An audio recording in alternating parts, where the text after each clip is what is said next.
Time doesn't erase murder. It just hides it better.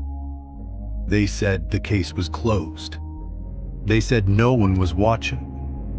But someone always is. This is Santana True Crime.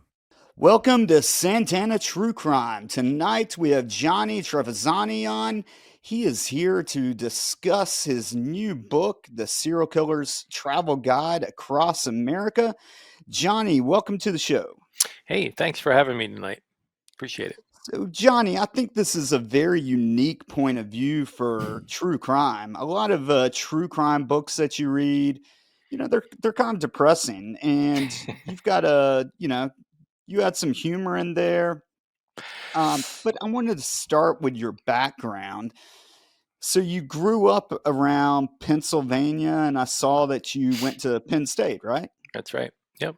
Yeah, I mean, I grew up in outside of Philadelphia. Um, Go Birds. Um, and you know, did Penn State thing. I was more interested in. Most of my background is more in tech, but the way I describe my background is the reason why I got interested in serial killers because anyone who has to sit in a cube all day will start thinking dark thoughts, and that was really what I was thinking, and so I worked in tech for a number of years, and but I have a psych background, so. Yeah, I thought that was a really interesting combination. And that's sort So of what when drew me did, to the topic. I mean, yeah, I have two books, right? So this new book is the Serial Killer Quote of the Day, or the Serial Killer Travel Guide Across America. But the first book is the Serial Killer Quote of the Day, and that was more of a psych approach to it. Like it was from their words, um, and it was pretty dark, actually. I mean, the research that I did on that book was more dark and difficult than the research that I did for this book. But they still have the same type of campy humor associated with each. So you pointed that this is going to be a different book. It is a different book. Um, it sort of straddles in between the seriousness because it's still factually correct. What I'm saying in it is factually correct, but I kind of make them look. I make the killers not smart. They're not they're not going to be pleasant in my book, and I make fun of a lot of things in that book. So I draw the humor from the dark side.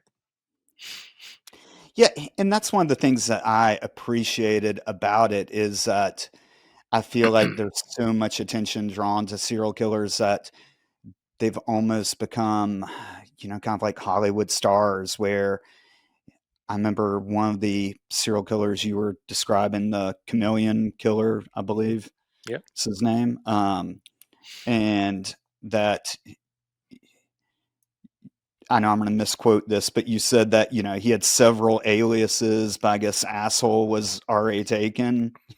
And Well, I just think that it's so simple, but so true right. that, Well, at the end of the day, these guys are a bunch of assholes that killed, helpless victims. yep.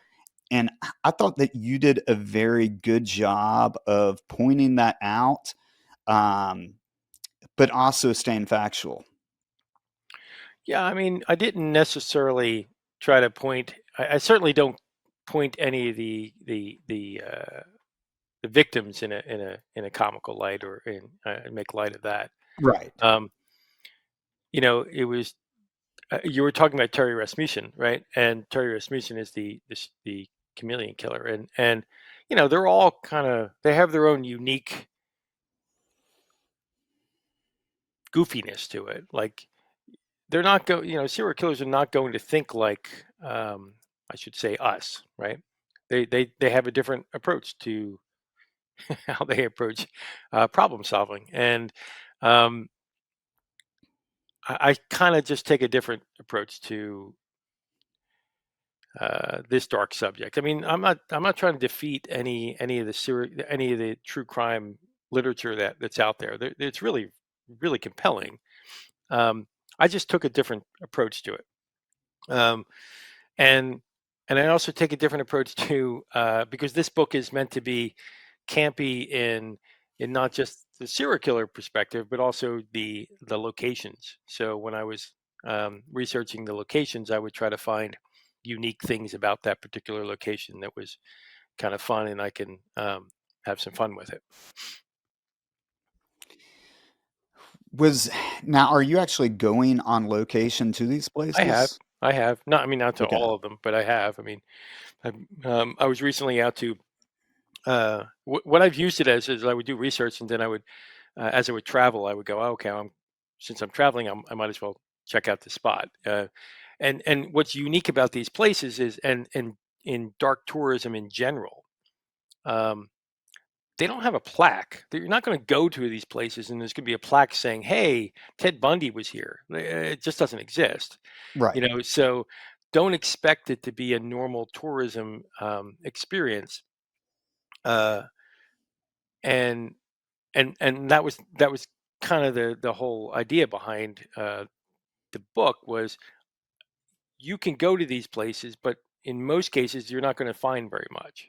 I mean, sure, you can go to L.A. and you can go where Richard Ramirez killed people in that park, um, but in Glaswell Park, but uh, but you can't even go to Dahmer's apartment because it doesn't exist anymore. It's just a lot. It's just a blank lot. So what are you going to what are you going to do? You're going to go there and stand there like, oh, that was there before.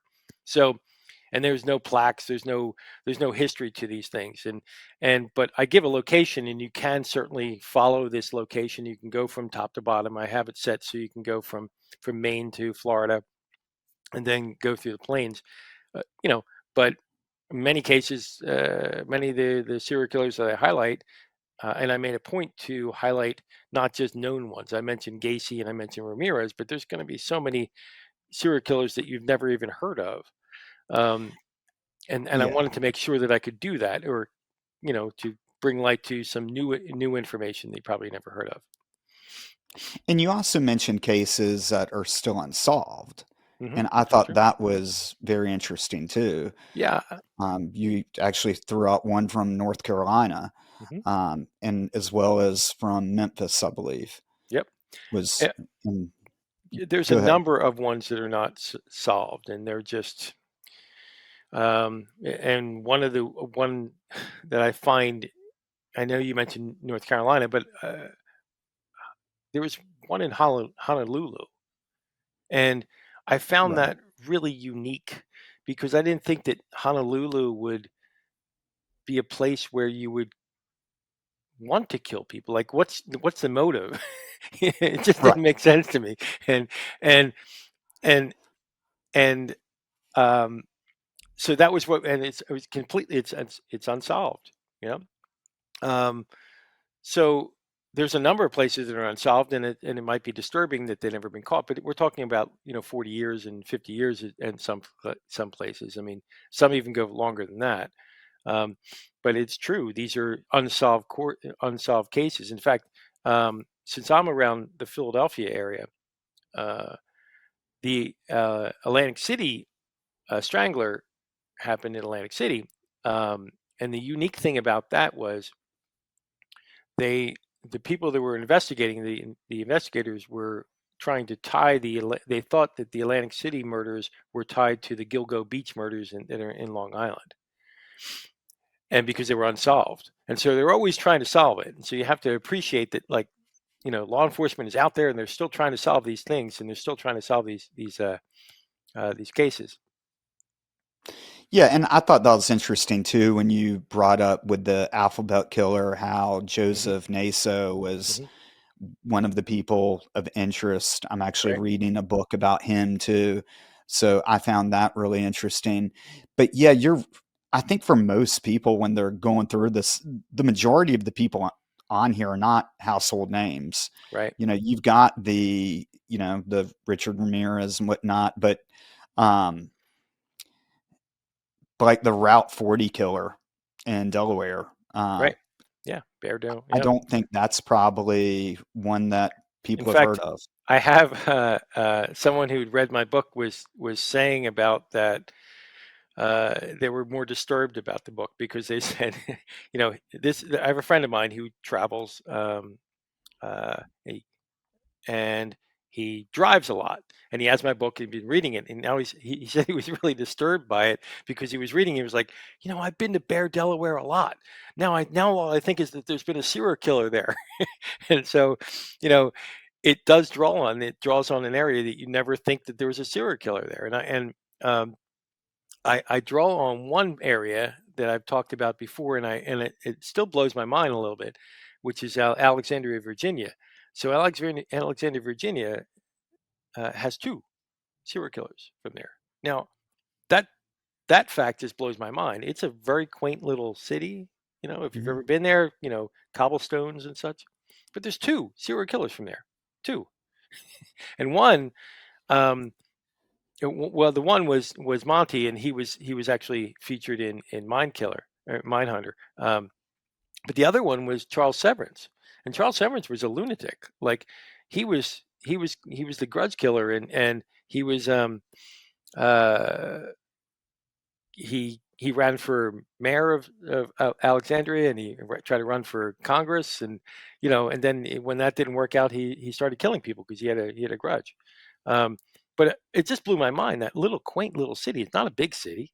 It's just a little city outside of DC. That there's a lot of people that live there, and they have their lattes, but they had two serial killers from that area. It kind of blew my mind. I mean, people think like, oh, I'm going to think of Chicago, I'm going to think of New York, but Alexandria, really.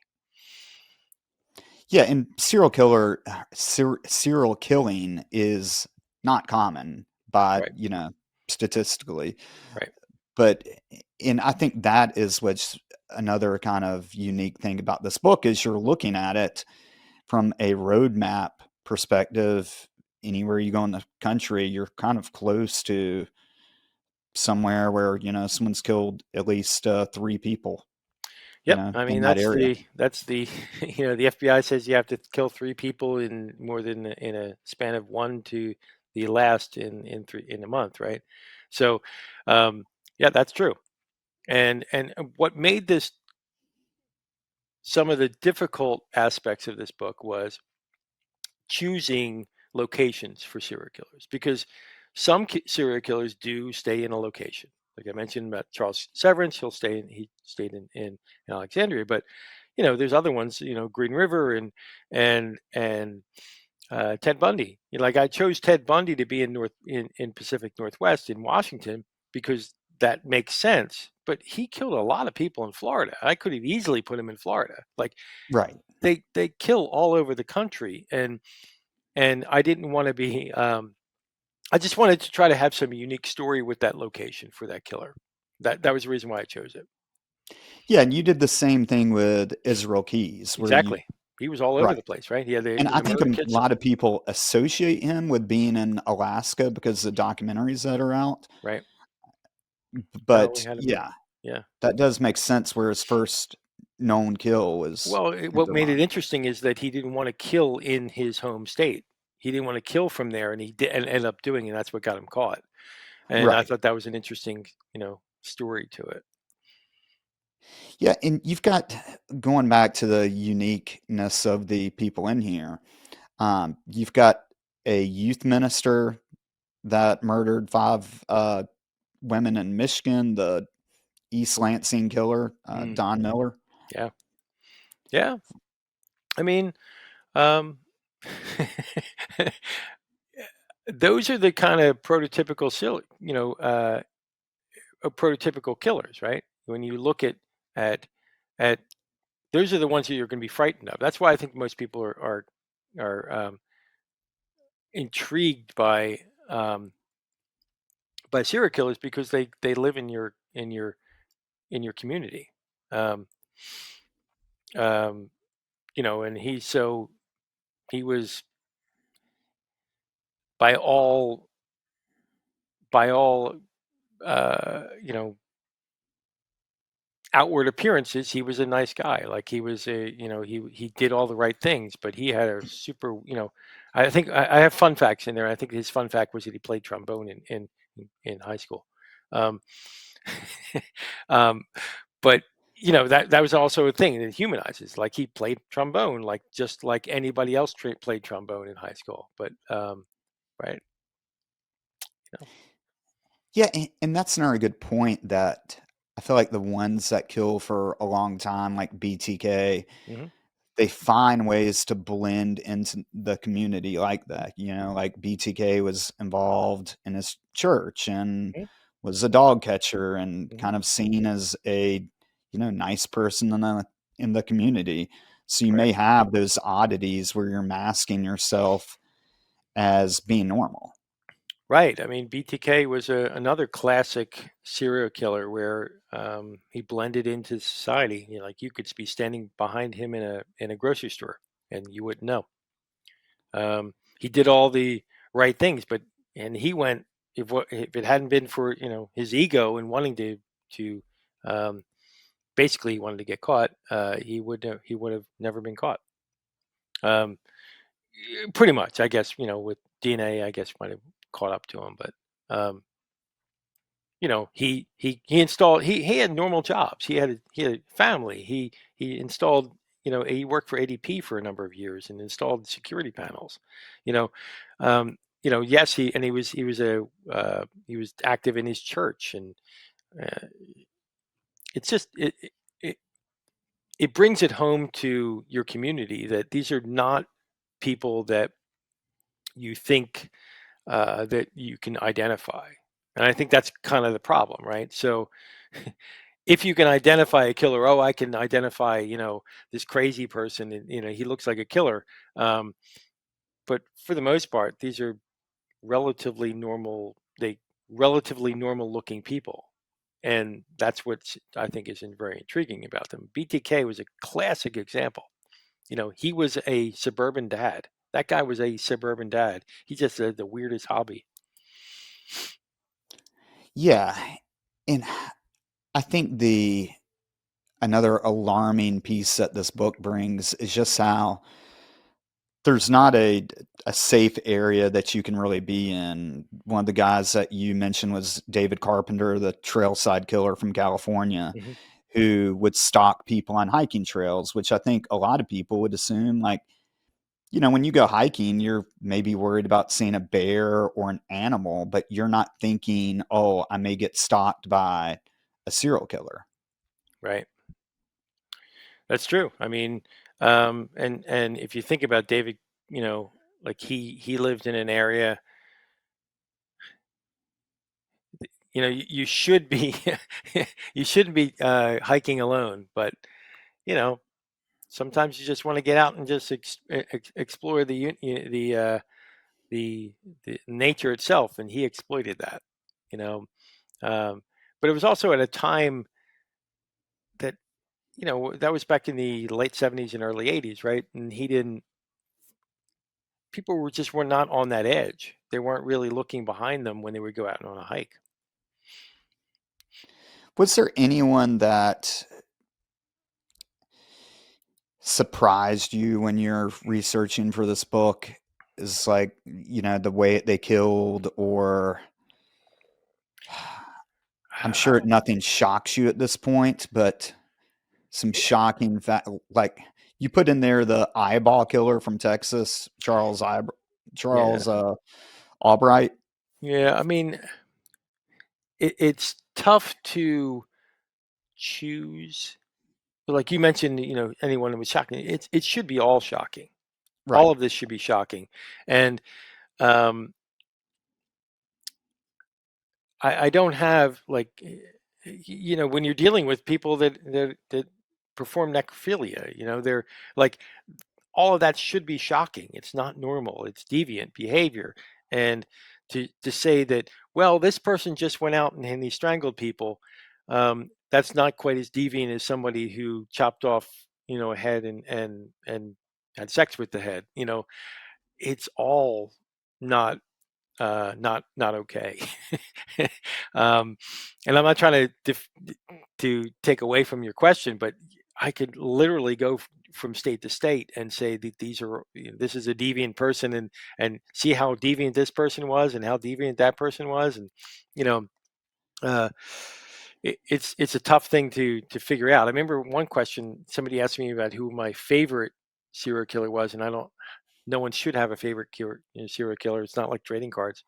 But I always thought about who's not highlighted in this book, which is Ed Kemper.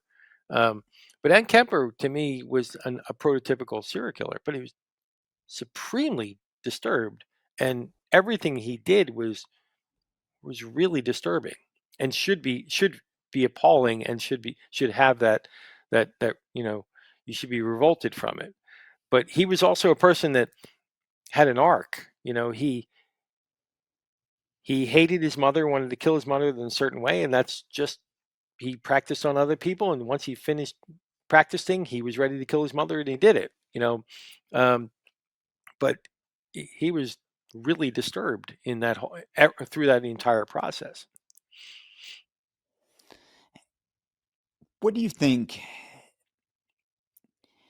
Why do you think people enjoy these books so much? And it's, I feel like your book would be read by someone, in an airport or on vacation, sitting on the beach with, a Mai Tai or two. And it's a way to kind of wind down reading about these stories, but at the same time, you're reading about murder. Right. You've got a background in psychology. So why are we so fascinated with I these think people? we touched on that a little bit earlier. Is that these people are in your community? These are not uh, these are not people that are mass murderers, right? So the mass murderers are, someone like Charles Whitman, who sat in the bell tower and shot a bunch of people, and then that was a one and done type of thing. But this is a serial murderer, somebody that kills once and then has a compulsion to kill again and then kill again. That's really unique. And so that progression of killing is super interesting to me, because I really want to know what the first kill didn't satisfy in order to kill the second time and the third time. And I think that what intrigues us as a culture is that we could be right behind them at a traffic light, or we can be in a store next to them. We really don't know, and I think that's what intrigues everyone. What have you enjoyed about this process as far as promoting this book? And I realized that you wrote a hilarious article that really, I think people that are authors and podcasters can identify with, um, about just this kind of way that now books are marketed. Um, it's on Medium. I'm about to pull up the title for you. It Oh, is Buy My Book. we're Can not. you can we just talk about this? Because I was reading that and it's like, it's so true when you're trying to push something that you've worked so hard for, but at the same time, there's like this conflict of, for me, I feel really awkward when I get in front of a cell phone. And then, like you were saying, you're trying to like beg your friends and your family to push this thing, but you don't realize like you've got to market this thing for a year. This Right. is like an everyday thing. It's not a one time, will you Well, please like this post or like this video or watch right. this podcast? Yeah, I mean, the the point of that was I realized um, it's tough, and I have to think that most authors feel the same way. I mean, you're an author, you write, you sit alone and you just you toil about things and you write these things, and you're alone in this room, and then you come out with this product and you're happy with it. But then, which is pretty introverted in general, now you have to be an extrovert. And now you have to go out and say, "Hey, read my book. Hey, read my book." And that's kind of like I don't think that's normal for most authors. I don't think that's a natural progression, and so it's awkward, and it's very awkward for me. I get that I'm not an introvert. I'm probably more of an ambivert. more so than that. But still, it's still awkward. I don't feel like it's just difficult for me to say, hey, I want you to read my book and be honest about it and whether or not you like it or not. But then I also want them to help promote it. Hey, if you had your book, I probably would read it and I would do it. Same thing. It's a weird thing that you're selling yourself and then selling your product. And it was part that I didn't realize about it, because when you're writing the book and when you write these books and you say you're writing it because of you, and you have this idea like this is important, or maybe this is something I would just want to do. But then there's the kind of the I don't want to say the business aspect of it, but the reality is that you want people to see it and want to get a larger market, and you want people your audience to hear it. Well, how do you talk to them? I don't know. I'm not a marketer. I don't have a radio. I have a radio face. I don't have a I don't have a have a movie face. So what am I supposed to do, right? So it gets awkward for me, but I try to just muscle through it to try to get through it. And I love talking with people like you, and I get a chance to talk with a lot of different unique people, and each person I talk to has I get a different feel from and a different vibe from, which is helpful. But it doesn't like that article was meant because it's still an awkward experience to go through it.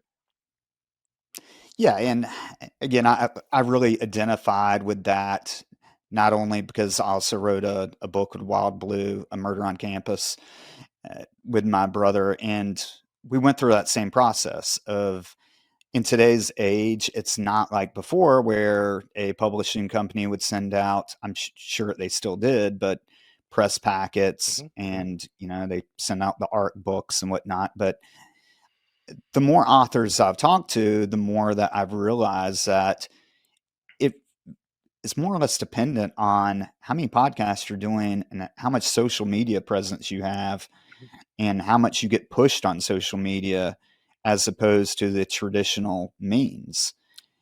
And Yeah, so for me, just like, I didn't even do social media really before I came out with a book. I kind of gave that up for a while. And right. so, like, coming back to it and trying to make a stupid video about our book, trying to, get people's interest was really awkward. Awkward is the key, right? I mean, like I'm doing, I have a person that's doing social media marketing for me, and she's doing a great job. But she wants me to do videos, and she wants me to do things for TikTok and for Instagram, and and and I go, okay, I'll do it.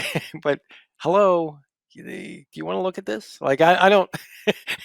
I think maybe we can put an AI face on this. I don't know, um, but but I try to still make it funny. Like I just launched the last video I put out was a 1-star review. I thought that would be funny. I'll do 1-star reviews. I'll read my 1-star reviews. I thought that's funny, uh, because I'm just trying to be engaging and trying to understand that people are reading it, and then some people don't get it, but it's still funny.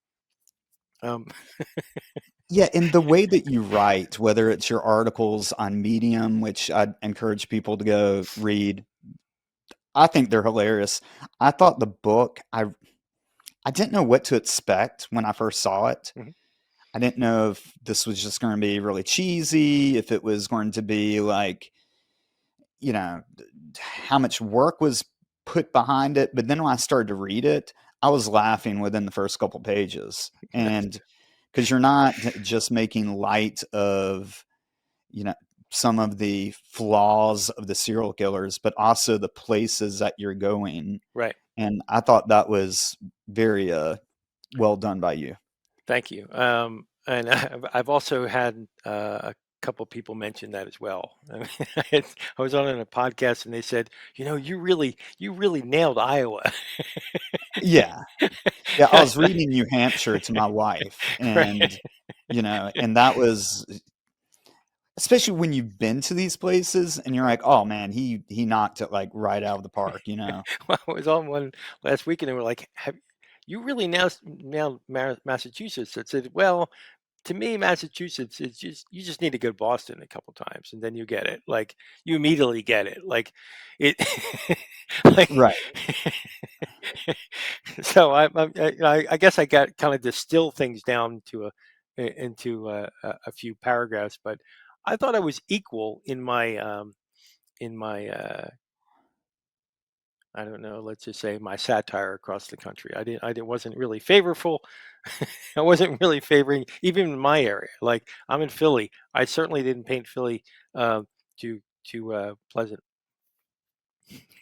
Yeah. No, I thought you were fair and consistent about it. And again, it's when people get this book, which I hope you do, it's available on Amazon, Barnes and Noble. I believe you got an Audible version Yep. and you've got a Kindle version. Yep. When you get this book, it's very easy to read and you're going to laugh within the first couple pages. And I like how you kept the each person short enough where it's a few pages, which is nice because if you're not interested in that person, you're going to be on someone else, Right. shortly after. And you've even got laid out where if you want to jump around and check. So I immediately went to North Carolina and saw you had Rocky Mount on there, which is a dump of a city. So I just, figured that there'd be at least a serial killer there.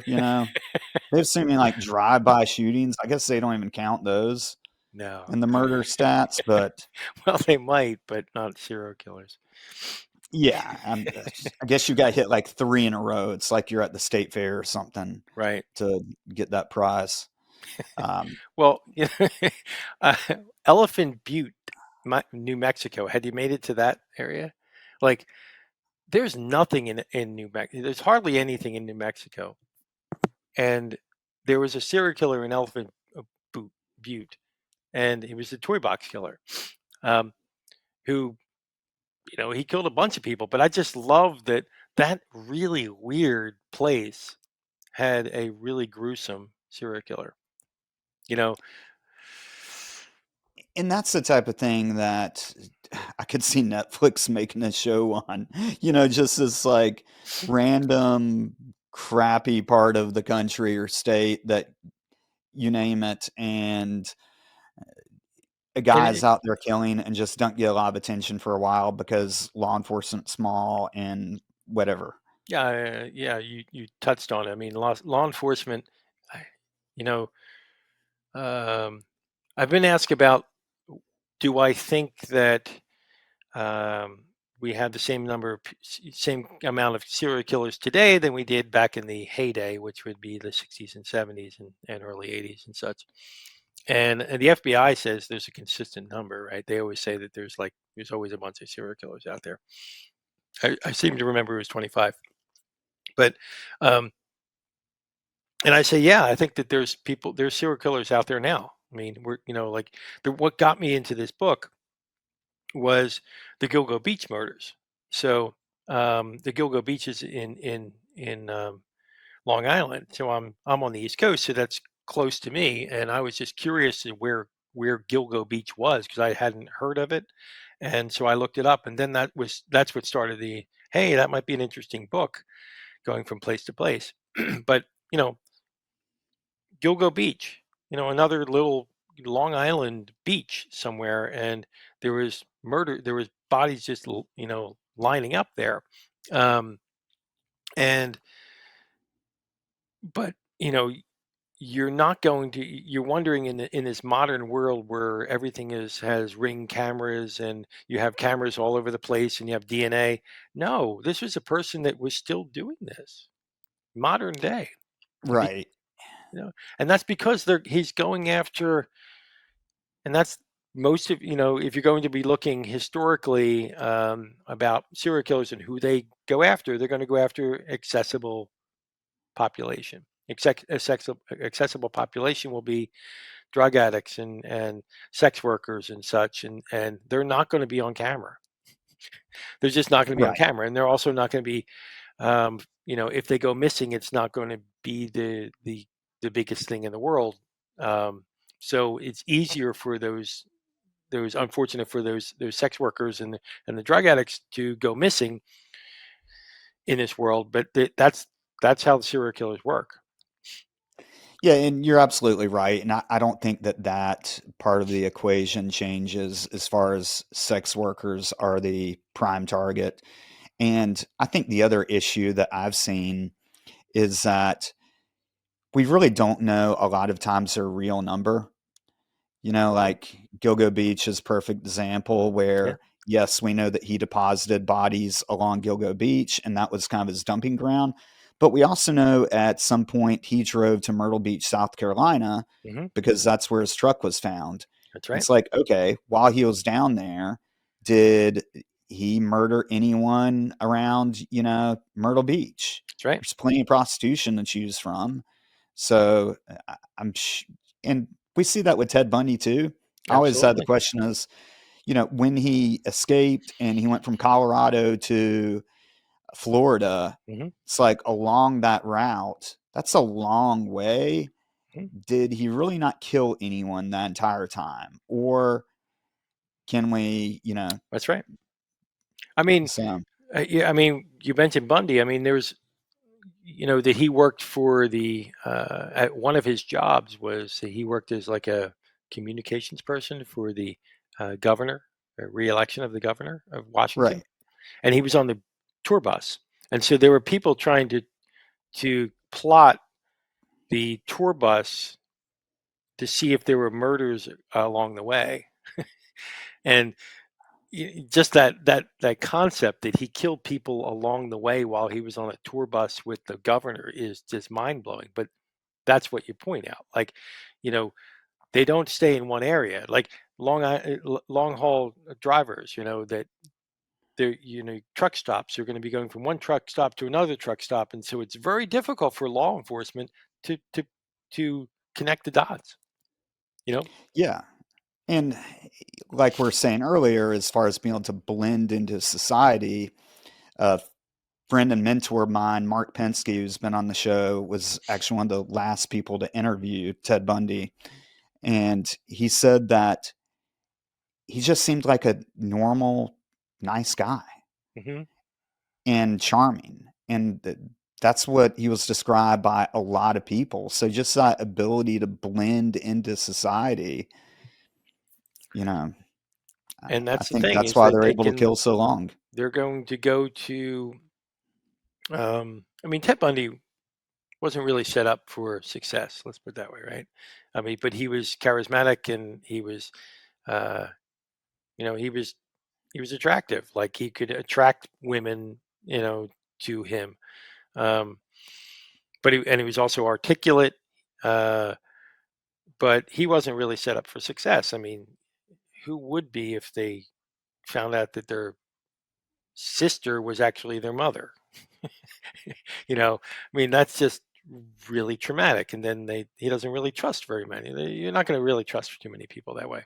Um, but it's a scary prospect, and that's why some of these things are not found. We mentioned about North Carolina, in Arkansas. Like there's so many unsolved serial killers. The Zodiac has never been solved, right? So officially solved. So um, there's just so many things that haven't been solved, and in itself is what's disturbing. I think if there's some closure to it, you can accept it.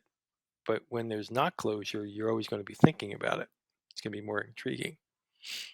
And what's interesting about this book is like I said, I've highlighted a number of serial killers you've probably never heard of, and many of those killers are not even found. Like the alphabet murders is a classic example. They called it the alphabet murders because it had a clear method to them, but they were never caught. That's scary, right? It is, and it makes it more intriguing when you think about the technology that we have today and how advanced DNA has become, especially with private labs like Othram, and we're still not able to solve these cases. Um, and I'm Right. sure you may be able to point to funding on some of that or lack of departmental Coordination. resources as Yep. far as putting it on these cases? Because that's very taxing as well. I I mean, I'm sure you've talked to law enforcement. I've talked to law enforcement, local law enforcement, and their approach is very professional.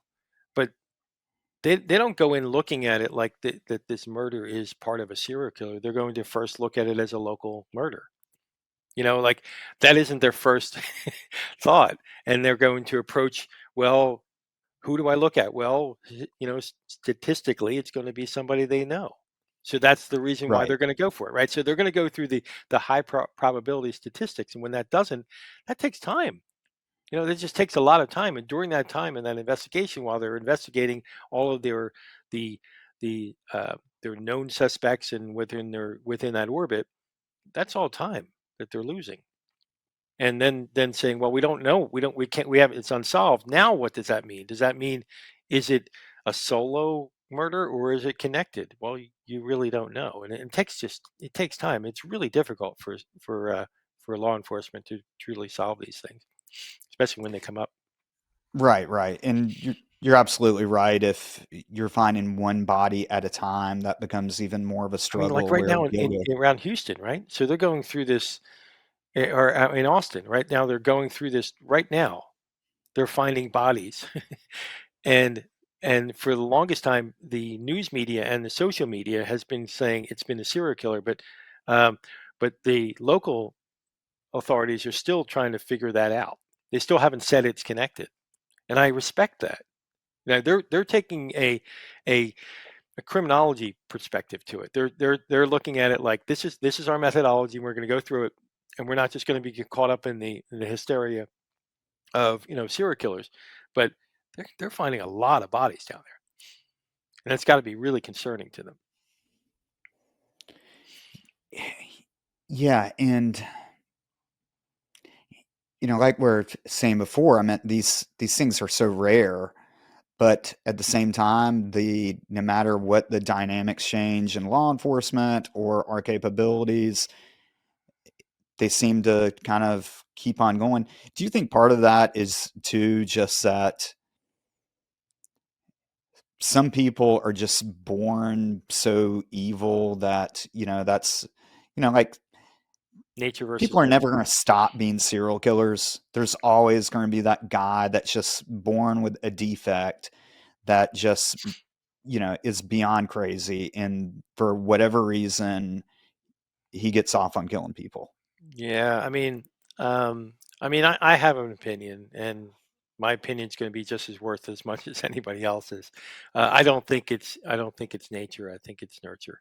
Uh, I think that's my feeling, and the reason why that is because um, early childhood development is super important, and um, if and when you study some of the early childhood development of certain serial killers, they have a kind of a similar pattern. It's they have abusive traumatic childhood, and you know um, as opposed to just having a defect. um, there are studies I've seen that come out about brain defects and saying that with a certain brain defect you might have a you might be prone to having violent behavior.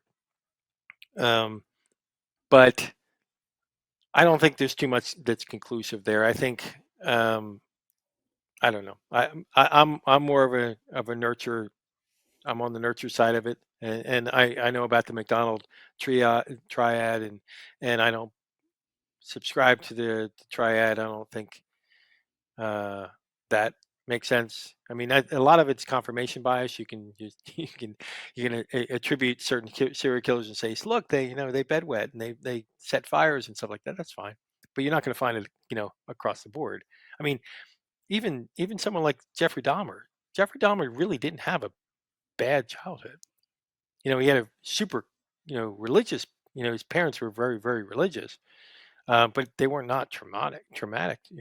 They didn't inflict trauma on him, and I think that one of his problems was that he was a closeted homosexual, and that conflicted with his upbringing. And during that time, during the 70s, it's got to be really difficult for somebody to try to not live themselves and having to fight those urges. So I don't know. It's a interesting subject. So do you think if someone like that was given counseling or put in the right environment, then they wouldn't have done those things? Is that what you're saying? I'm thinking that, yeah, I do think I don't have any basis for it. Like, so it's really difficult for me to say that, had you taken Jeffrey Dahmer and identified things early in his childhood, that it would have changed. I mean, same thing with Ed Kemper. Ed Kemper had an awful traumatic childhood. His mother was brutal to him, and had he grown up in a loving um, uh, family, it might have turned out different. He might have had a different outlet.